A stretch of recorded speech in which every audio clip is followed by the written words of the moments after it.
Case study 1 is addressing high teacher turnover and low student performance. Girls Can Learn is a new school that has only been open 5 years, and there is a new building administrator in this school.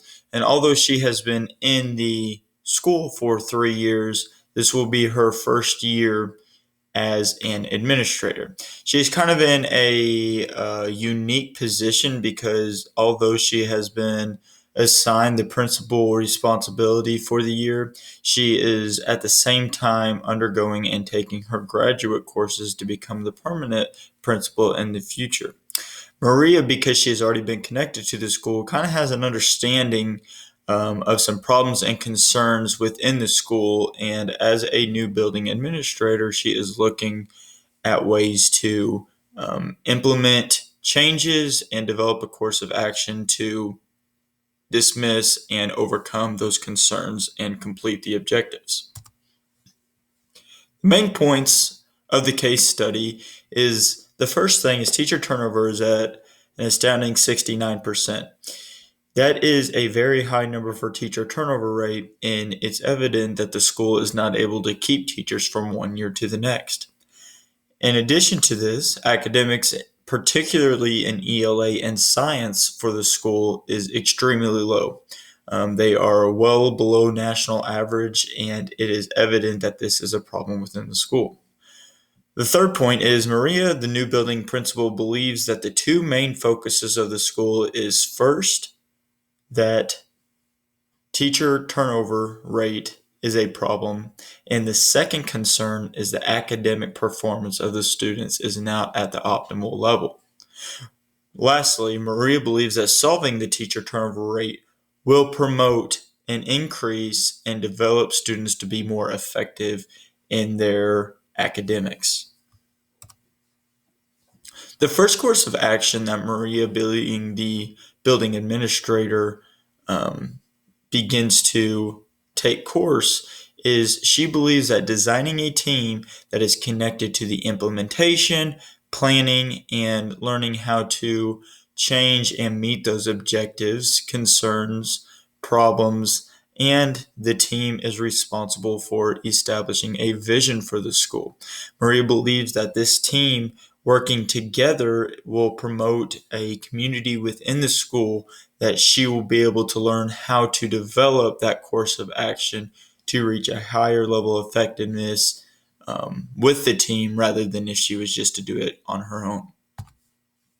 The second course of action Maria looks at and the building leaders look at is Maria sets the focus of the year and she sets the prioritized goal to focus on declining the teacher turnover rate. It's great to have multiple goals, but if there's not a central goal, then all of those goals will eventually get lost in the process. However, Maria believes that the first and priority goal is to decline that teacher turnover rate, and she believes in doing this will increase student performance. The third course of action is the team designed and sent out a personal survey to conduct responses from the staff. They believe that getting this data will help them understand why teacher turnover is a problem, and when these results are back, they will look at this data to determine a future course of action so that they can work on completing the main objective to decrease teacher turnover rate. My personal survey, if I was in this situation, I would use some questions that teachers find easy to answer that would give me immediate feedback and not require me to go into looking at every single survey, but rather I could take a quick look at all the surveys and gain a generalized understanding. Questions like how high would you recommend this school? Why do you believe teachers are leaving? How valued do you feel? If you could go to another school, would you?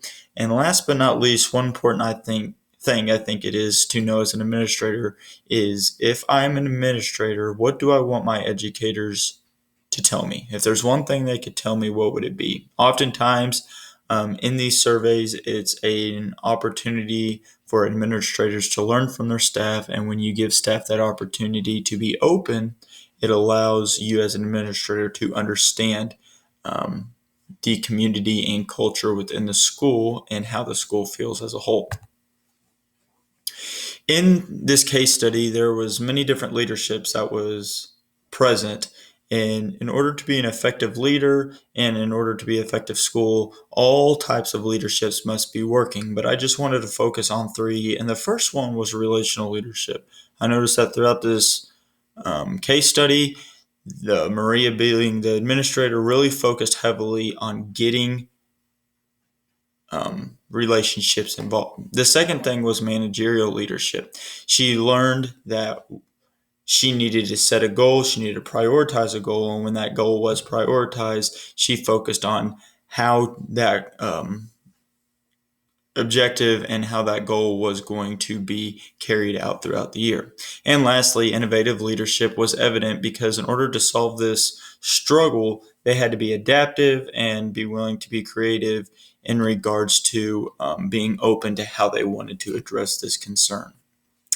In conclusion, getting people into any school and getting people involved with the objectives of any school, whether it's in this case study or in future, will often promote higher learning levels of success.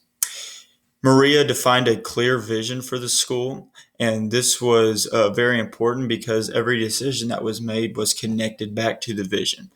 Setting a priority goal and priority objective is essential for accomplishing tasks at hand. Working on implementing a plan and developing assessments in order to check the effectiveness is the next step.